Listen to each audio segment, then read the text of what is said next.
on Zion. Tova pataliza visunge medley Bounce chakura niri deadly Binti lodiwa kuhopli Ubaba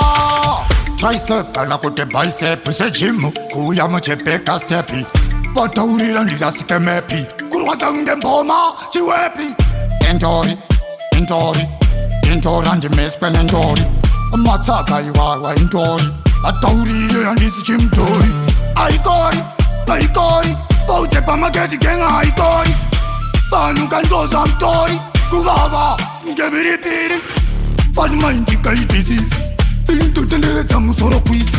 Bataurire iwazima Mafanisi, aiwaisi yisi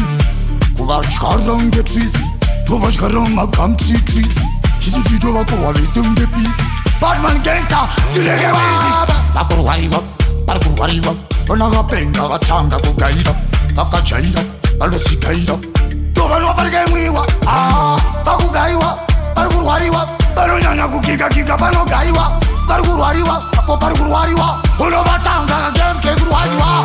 Anamziyano we papen ne mangi Inga uya 2000 liter tanki Bagaira uzinzini dogerwa pangi Disi baranzi tsaga ndigerwe pangi Kala wakati wana ndaka isa putu porishi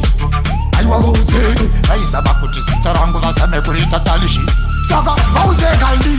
Kupenya, ungena geti Dimans chishanda sirude tageti Ativeta inda ku off budget Kumana, varigero geti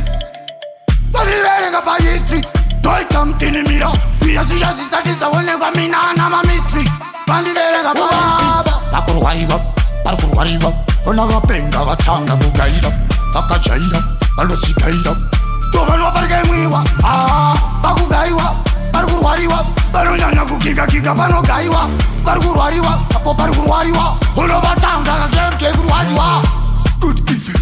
Vavengi vangu vachatoita profeti Haibondu pisa, perge ofeti Hitige rasta da suga tebeti Tagatanga tichtora mkepeti Tijambadaini, potese feti Hata na ifa vari kuiteti Tichabatarwa unangwe pencheti Kana ndozi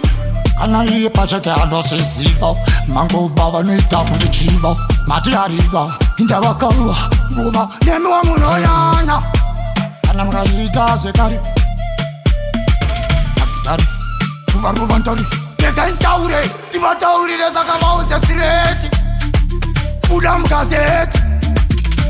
Tova kandova manu vachavese Valiketi zeti Bakuruwariwa, bakuruwariwa Onaga penga vatanga kugaira Vakachaira, valosikaira Tova nwa parge mwiwa Bakugaiwa, bakuruwariwa Balonyanya kukiga kiga banogaiwa Baruguruwariwa, apo baruguruwariwa Uno batanga kagem keguwa Bakuruwariwa, bakuruwariwa Onaga penga vatanga kugaira Vakachaira, valosikaira Tova nwa parge mwiwa Bakugaiwa, baruguruwariwa Balonyanya kukiga kiga banogaiwa Baruguruwariwa, apo baruguruwariwa Uno batanga kagem keguwa